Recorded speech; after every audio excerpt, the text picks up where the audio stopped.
operação nos Estados Unidos expôs um esquema de fraude ligado à imigração que teria atingido imigrantes, inclusive brasileiros. A investigação aponta para promessas falsas de regularização e atuação sem licença para prestar serviços jurídicos. O caso levanta dúvidas sobre como funcionam esses golpes e quais são os riscos para quem busca oportunidades no exterior. Para entender tudo isso, eu vou conversar com o advogado de imigração, o Mark Moraes. Seja muito bem-vindo a essa edição do Radar, Mark. Olá, Marcelo. Muito obrigado pelo convite. Prazer estar aqui.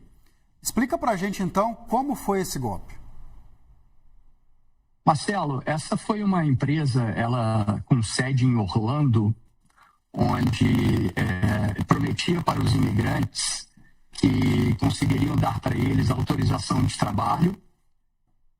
Essa autorização de trabalho poder receber também o número de Social Security, o similar ao CPF brasileiro, para poder trabalhar normalmente nos Estados Unidos.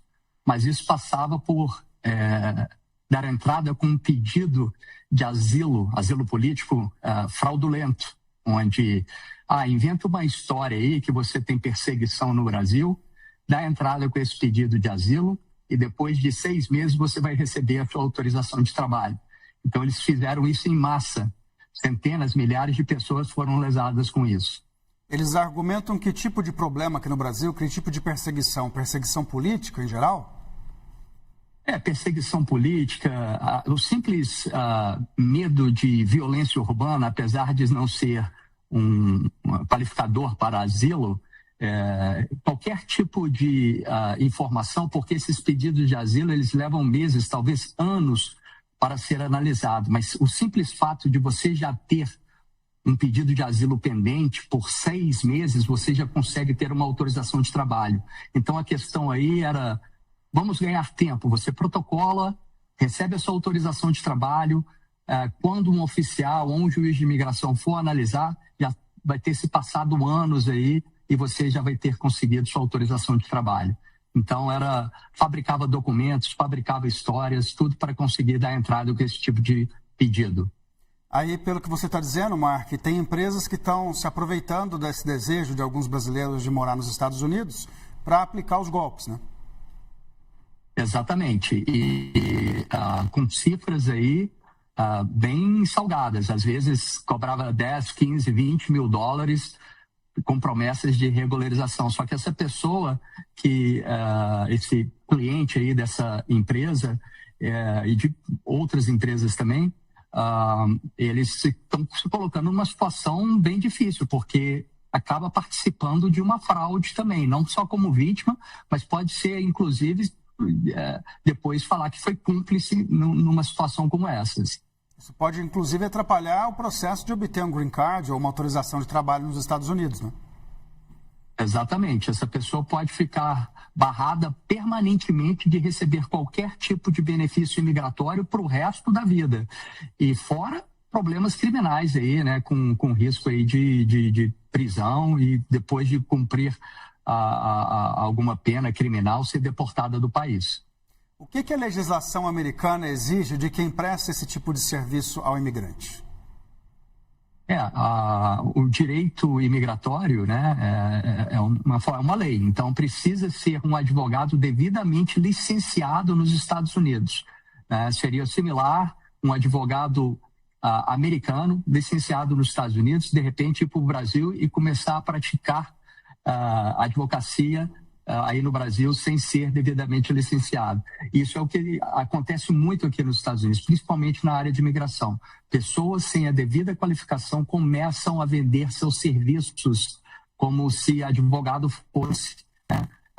E isso é um crime, né? Exercício ilegal da profissão é um crime nos Estados Unidos, mas como acontece, muitas pessoas estavam conseguindo ganhar dinheiro com isso e nada estava acontecendo, muitas pessoas se sentiram incentivadas aí pelo atalho, o caminho mais fácil, e a gente viu aí uma mega operação, acho que talvez a maior na história, desbaratinando aí uma empresa de imigração de fachada, com vários aí presos aí, vão passar bons anos aí na cadeia. Agora, do ponto de vista do cliente, que tipo de sinal uma empresa dessa dá para deixar a pessoa esperta. E também assim, se a pessoa perceber que está sendo vítima de um esquema e que possivelmente esteja até contribuindo com o esquema fraudulento, o que ela deve fazer? Existem meios de... o problema é que o imigrante que está irregular nos Estados Unidos, ele tem medo também de fazer denúncias, né?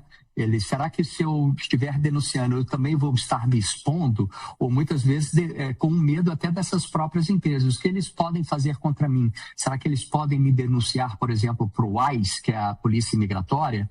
Mas existem formas de você denunciar tanto para o BAR, que é similar à OAB aqui nos Estados Unidos. Você pode enviar uma reclamação para o BAR e para as autoridades. Mas muitas vezes você não precisa se identificar, né, para as autoridades, apenas informar se você foi vítima de um esquema desses, que tem pessoas atuando como se fossem advogados, mas não tem licença para advogar. O problema também é que os imigrantes irregulares nos Estados Unidos, eles são muito vulneráveis. Eles querem tentar, de alguma forma, algum tipo de regularização. Então, quando vem algum vendedor de sonhos, de promessas, eles acabam aceitando. Eu preciso ter uma autorização de trabalho porque eu não estou conseguindo um emprego decente aqui, ou eu preciso renovar minha carteira de motorista, porque sem uma autorização de trabalho eu não consigo essa carteira de motorista.